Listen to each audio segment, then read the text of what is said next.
说吧，你和死者之间什么关系？可以给我一杯水吗？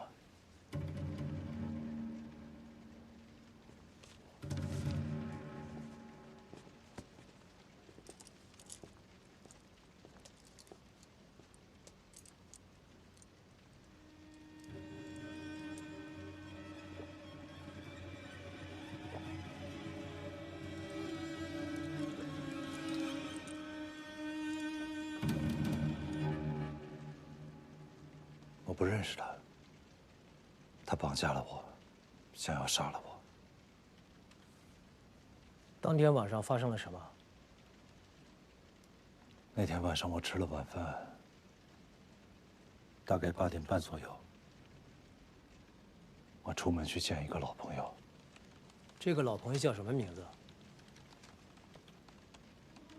这可能会涉及到他人的隐私，我不方便透露。好，继续。我走在街上，碰到了一个套娃娃的地摊，我花了10块钱买了3个圈。第3个圈，我幸运地套到了云宝。我女儿从小就喜欢紫月，每天晚上都抱着她睡觉。谢谢啊。我想把这个云宝带回去给她，她一定会挺开心的。然后我就拐进了一条小巷，小巷四下黑漆漆的。接下来，我的脑后就挨了一闷棍。当我醒过来的时候，应该是第2天的清晨。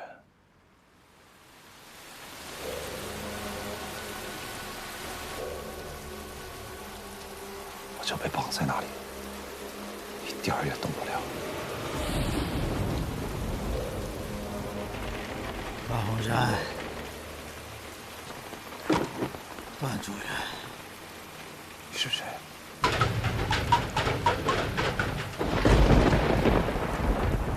这儿是海上法庭，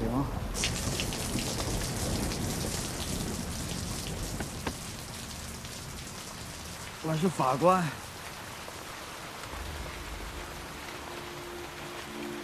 审判你，要是你有罪，我就把你推下去。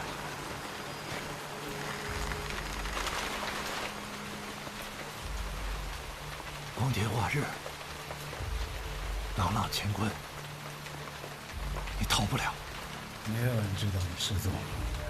今天早上8点，我本来应该出现在检察院的办公室，但是我没有。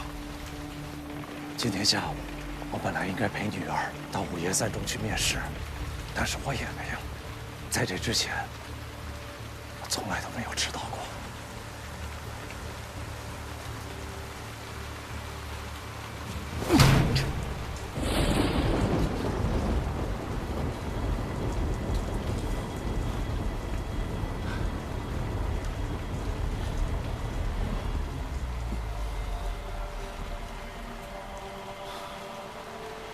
这里现在都已经留下我的 DNA 了。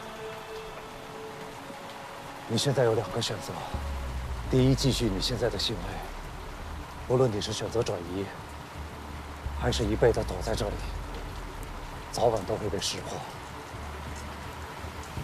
但是你还有另外一个选择，你可以选择停止你的行为，放了我当做什么事情都没有发生。即便日后有人追究，我会和你一起编一个合情合理的故事。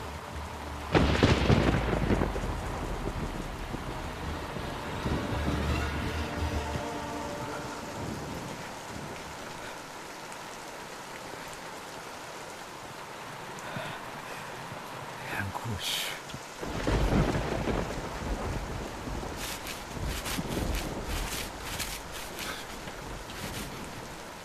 大家都听见了吧？这个人就是我们五岩市检察院第1检察部主任段洪山。看看大家都是怎么说你的。这个人说，这个贪官就应该杀了他。这个人说，法律只保护有钱人，不保护我们老百姓。你说的不对，法律是保护所有人的。放屁！你放屁！你告诉我你是谁？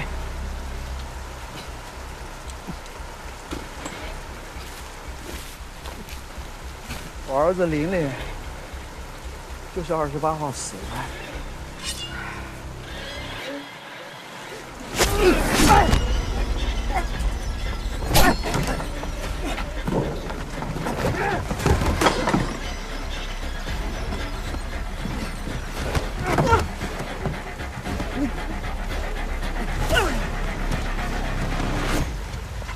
你既然已经挣脱了绳子，可以逃跑，可为什么要选择杀他？是他要杀了我。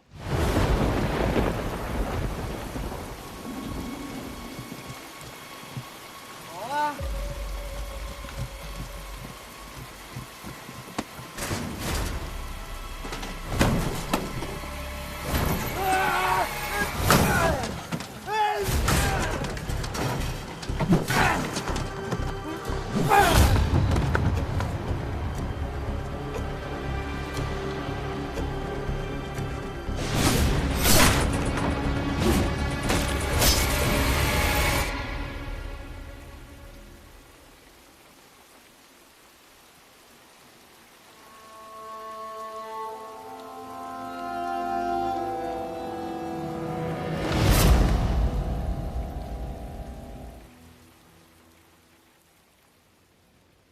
段洪山，他提到自己的儿子被你害死，你就不记得有这起案件了吗？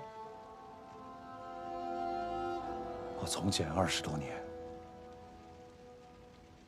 进我手的案件有4370起。我也像你一样，审讯过上千个嫌疑人，但是每一次，我都问心无愧。你确认你刚才说的每一点都属实吗？句句属实。可是我们从现场勘查的情况来看，你在撒谎。大家都坐仔细一点啊，千万不要留下任何的蛛丝马迹。队长，栏杆与铁板上都没有找到任何血液的痕迹。这个现场也没有发现打斗的痕迹。那直播呢？我们已经和网络平台确认过了，28号当天根本就没有你说的这场直播。我清楚地记得5032个人在线观看。你们找到死者的手机了吗？手机里面肯定有当天直播的记录。可死者的手机和你的手机，我们在现场根本就没有找到。手机我们会继续打捞，但是你也很清楚，即便是打捞着了，在水里泡了这么长时间，恐怕也很难恢复。段洪山，你比我们任何人都清楚，继续隐瞒下去的话，你将面临什么样的结果？我是正当防卫。您好，我要提供线索。这个死者我认识他，他叫周德龙。14年前那个死掉的学生周林是他的儿子。目前咱们工作就到这儿了，剩下的就看检察院批不批捕了。哎，我之前从网上看到一句话，是说咱们公检法的，他们说每个案子就像一道菜，咱们公安是做菜的，检察院是送菜的，到了法院那边是尝菜点评的。自己人查自己人，那么多老百姓监督着咱，咱们送上的这道菜，还真是一份烫手的山芋。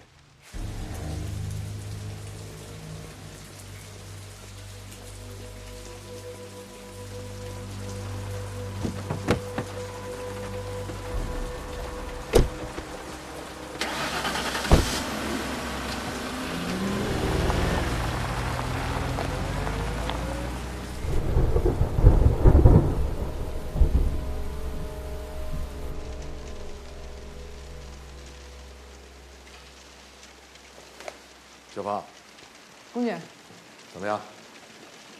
我想找出线索，是谁举报的段宏山？到现在为止，你看，这2个是有点嫌疑的。这个是判刑的。先不忙，你看看这个，公安刚刚送来的。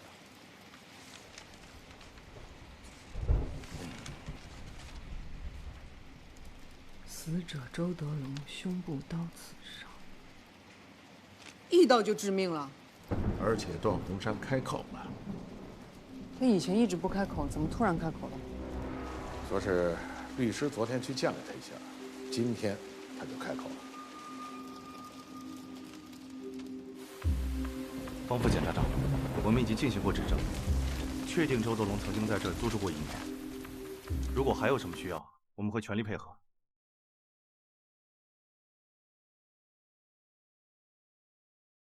谢谢啊。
尊重我。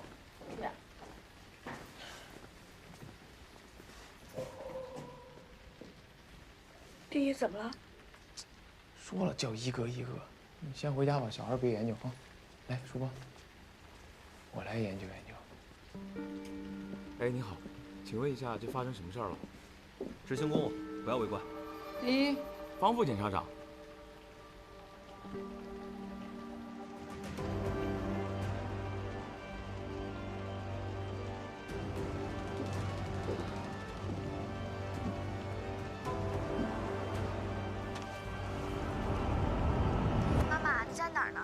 对了，妈妈，我跟你说一件事儿，咱家好多警察。啊？怎么了？不是咱家，是隔壁有好多警察，好像出事儿了。那你不用担心啊，弟弟去看过了。周德龙1年前搬到这儿，应该就是为了监视段宏山。啊，我吃了丁一带我吃的炸鸡。好，那再见。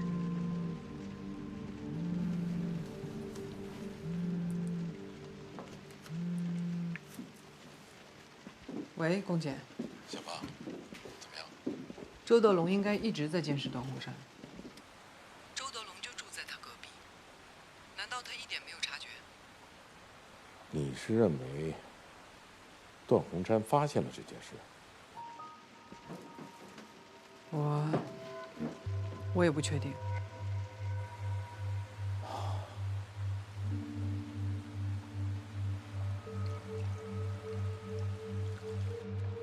我们对比了死者和匿名举报信上的笔迹是一样的，可以确定写这封信的人就是死者周德龙。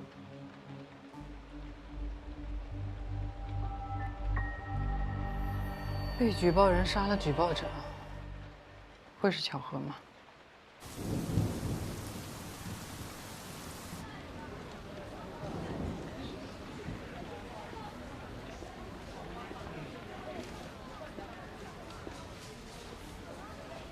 方副检察长，怎么回事啊？怎么来这么多人呀？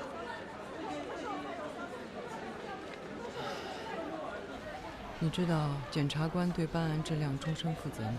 每一起案子，不管经过多少层级、多少环节，都最终落到一名检察官身上，对自己办过的案子终身负责，这样才能做到责任的分明、可追可溯。背得不错，这些都是段鸿山以前主办过的案子的人。段鸿山的案子很复杂。可是段主任不是说他是正当防卫吗？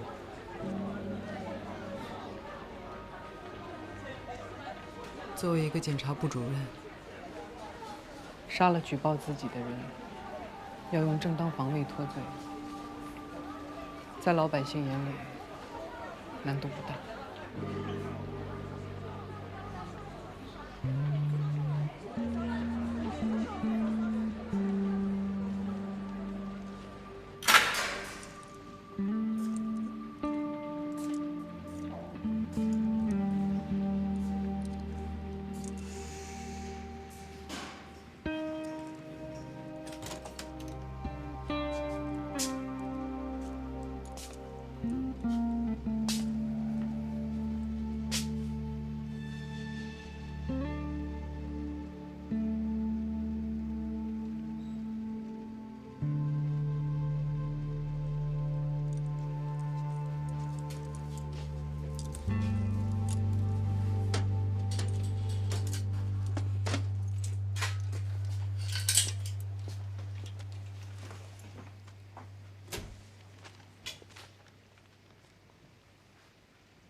姓名：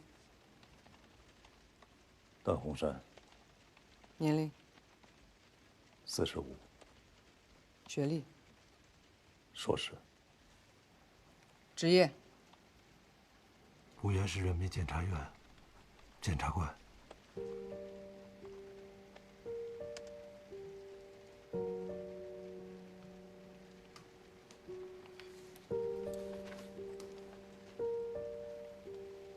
为什么一开始要保持沉默？每个嫌疑人就好像是一座迷宫，他们开口说的第一句话，就是这座迷宫的入口。之前在我提审的时候，我非常重视犯罪嫌疑人说的第一句话，因为那是最真实，也是最直观的感受。可是现在我坐在这里，我反而不知道第一句话该讲什么。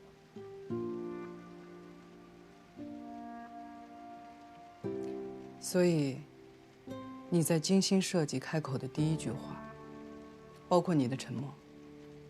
我既是这个迷宫，又是迷宫的入口。这就好像一个人在和自己下棋，迟迟都不知道该走出哪一步。不知道这么说能不能理解？明白。你为别人打开了迷宫的入口，也为自己找到了出口。正当防卫。以我这么多年的检察经验，我这就是正当防卫。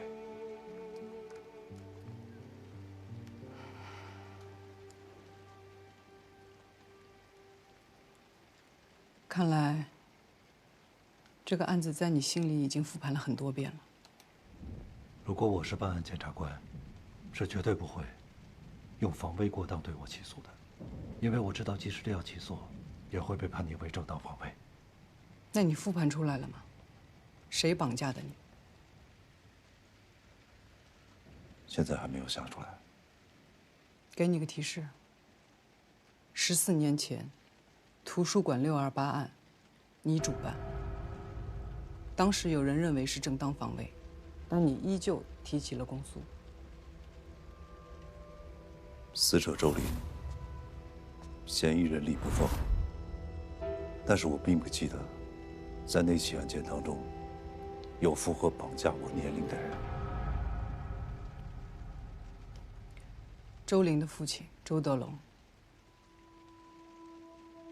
怪不得呢。当年我只见过周林的母亲，后来我才知道，他的父母早就离婚了。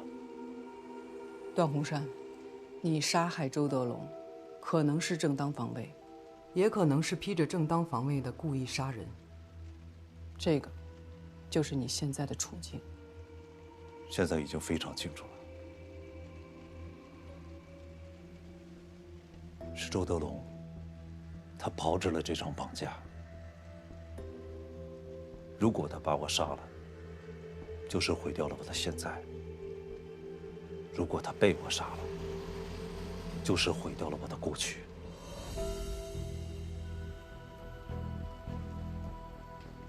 所以你们要想清楚，14年前的628案是一个支点，周德龙想要利用这个支点，撬动我之前所有已经尘埃落定的案件，来毁掉我的名誉，从而动摇公众对司法的信任。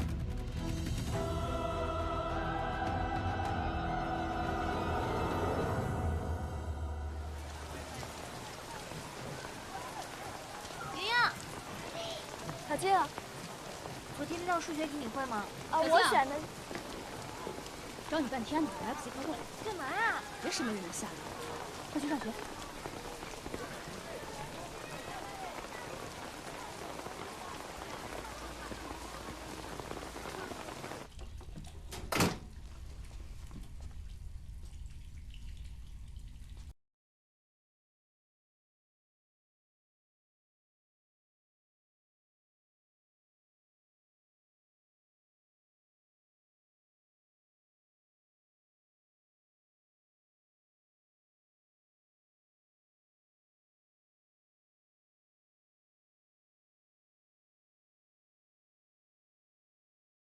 爸爸，是你吗？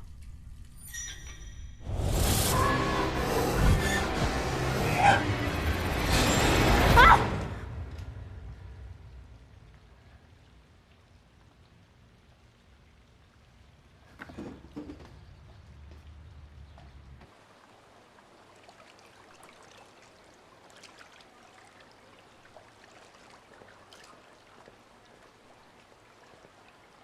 你怎么了？怎么脸色这么白啊？我没事儿。要不要我帮你叫个老师？不用，谢谢。走，快走！你不知道他是谁啊？他是你班的段莹。哦，他爸爸就是那个，对，他爸爸就是那个杀人的检察官。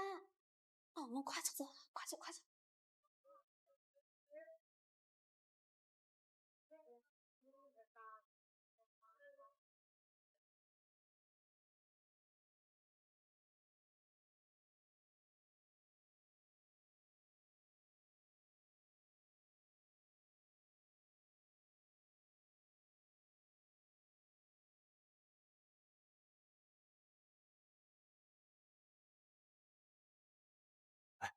老周你还记得吧？不是上个月出去了吗？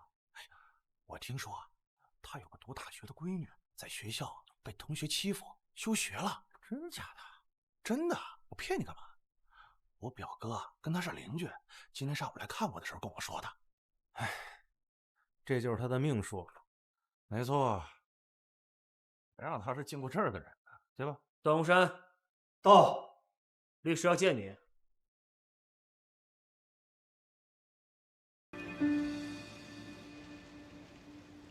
你的案子没有物证，也没有目击证人，光是你身上的伤痕和勒痕，只能证明你被绑架过，无法证明你当时正处于巨大的生命危险当中。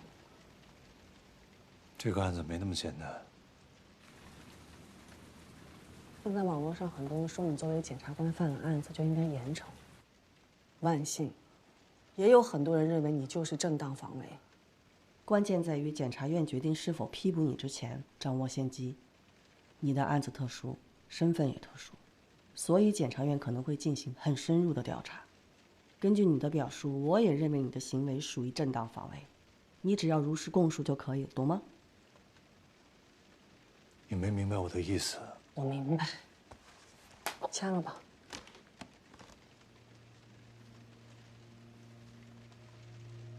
怎么又多了一份啊？另外一份是你的房产转让权，抚养权转让上的探视时间我改了，1个星期让你见女儿1次。这是为什么呀？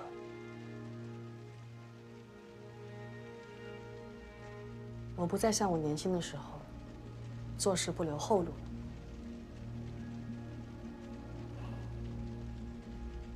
我那套房子又老又破，不值钱。留给莹莹的，我当然全都要。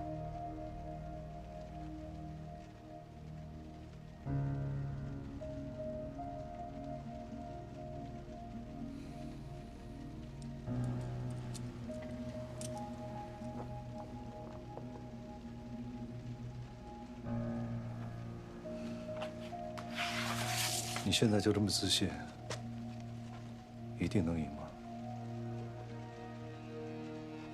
你要是没那么大信心，现在换人还来得及。你知道绑架我的是谁吗？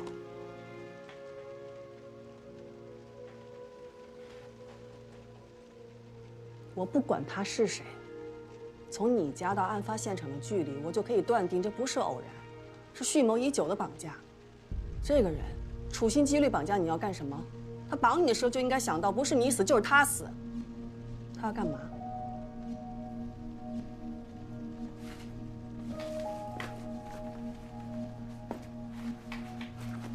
周德龙，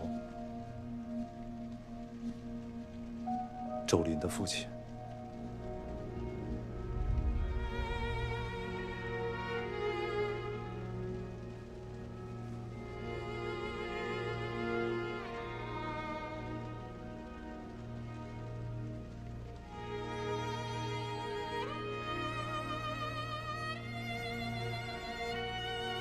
协议等你出来再签，我就当你答应了。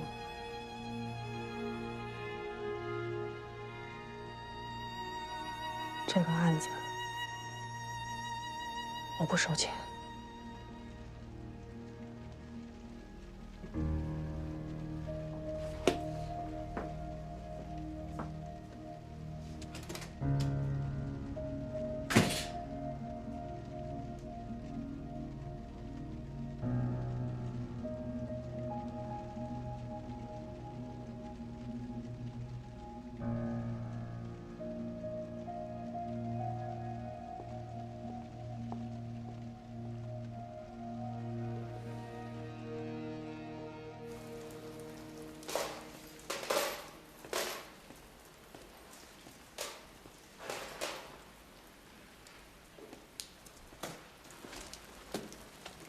你方便吗？方便的话，跟你聊2句。好。14年前，我和段洪山一起办了你的案子。这么多年过去了，有一个问题，一直想问你。可以啊，问吧。你恨过段洪山吗？怎么说呢？如果没有段主任的话，我可能会过得更糟糕吧。这事儿我知道。你出来以后，段洪山总是不遗余力的想帮你。那你觉得周玲的家人恨段洪山吗？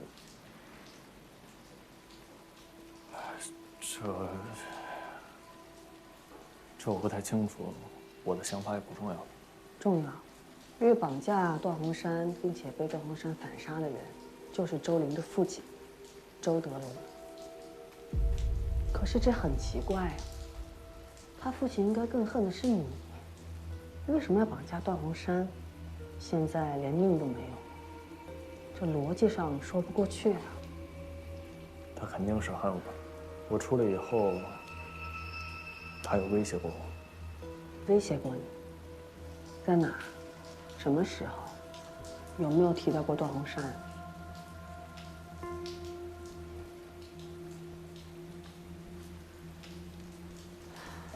你不用跟我说，我现在是段鸿山的律师，你可以把你知道的事情告诉侦查机关，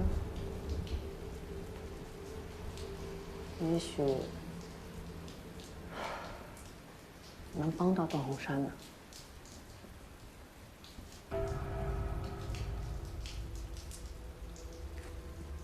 我打扰你了。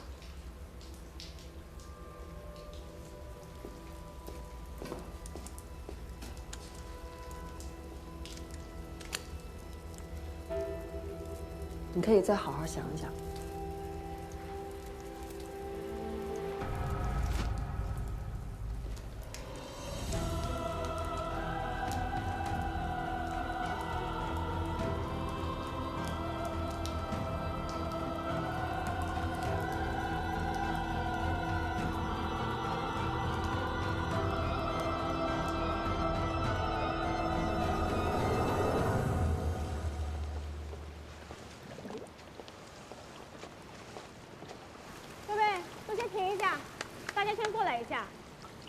警察同志过来呢，有个事儿，希望大家能配合一下。是这样啊，我们正在东郊渔场的水底下寻找重要的物证，但是我们局里水性好的同事少，水底下情况环境又比较复杂，所以呢，想拜托各位能协助一下我们工作。放心吧，警察同志，这几位都是这儿水性最好的潜水员，肯定没问题的。那个警察同志，这几天的雨就没停过，现在下水的话，会不会有点太危险了？我来吧。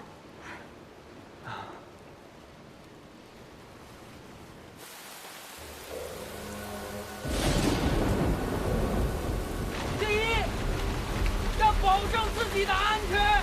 天气比较恶劣，一定要搜寻仔细。重点注意，有没有手机、钥匙、刀具等等所有这下可疑的工具都要找出来。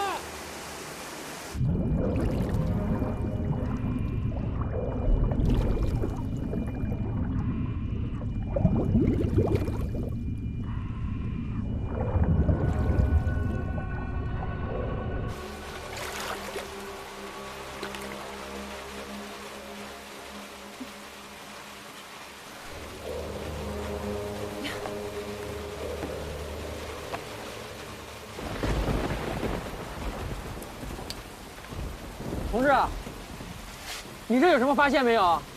嗯。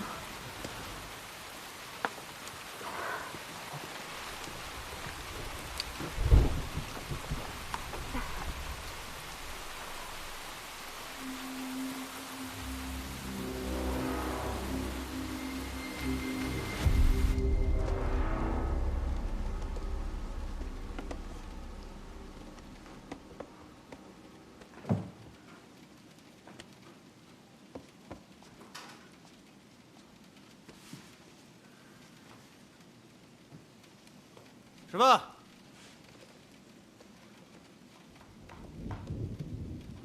这是南监103号房，目前关押人数是10人。所有人起立，向左向右转。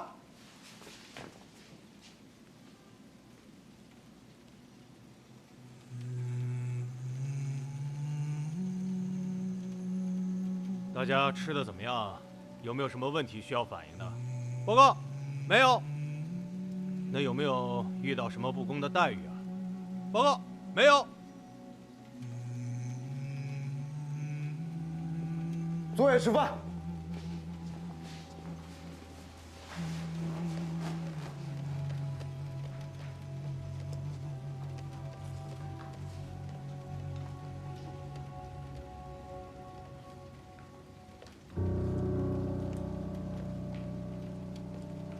上午去了趟看守所，碰见老段了。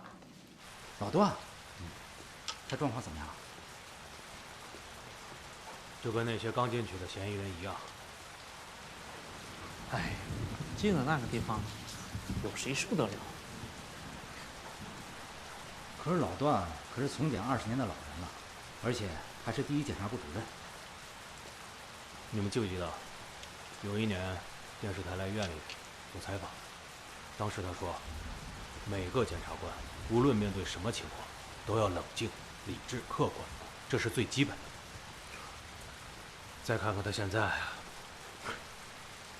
哎，你说，这段宏山他不会是在演戏吧？啊？这就不好说了。我市检察官段某向公安机关主动投案自首，称自己杀了人。警方迅速行动，对案件展开深入调查。这一事件引发广泛关注。日前，在东郊渔场发现的尸体身份已经证实，系东郊渔场的一名货车司机。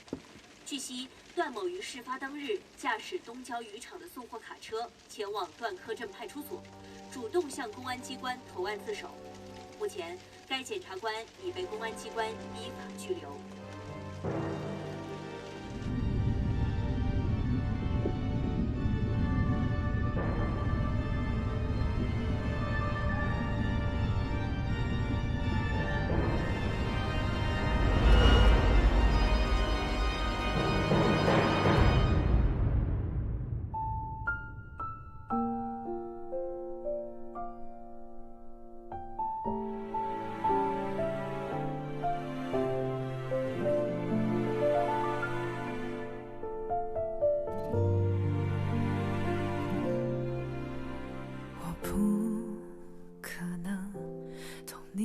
伤痛，虽不知道如何安慰，但陪伴或许有用。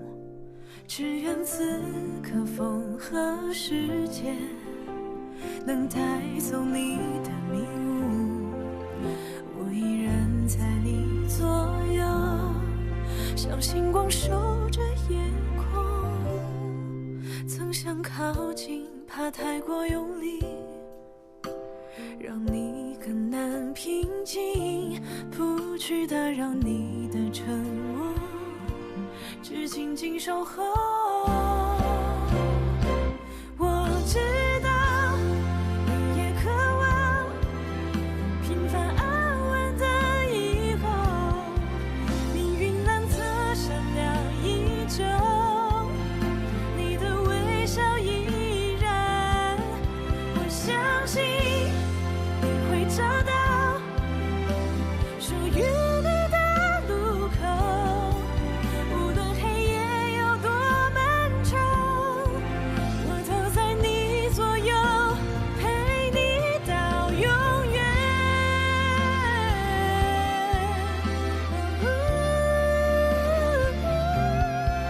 命运难测，善良依旧，你的微笑依然，我相信你会找到属于你的路口，无论黑夜有多漫长，我都在你左右，即使命运多残忍，我依然在你身旁，我会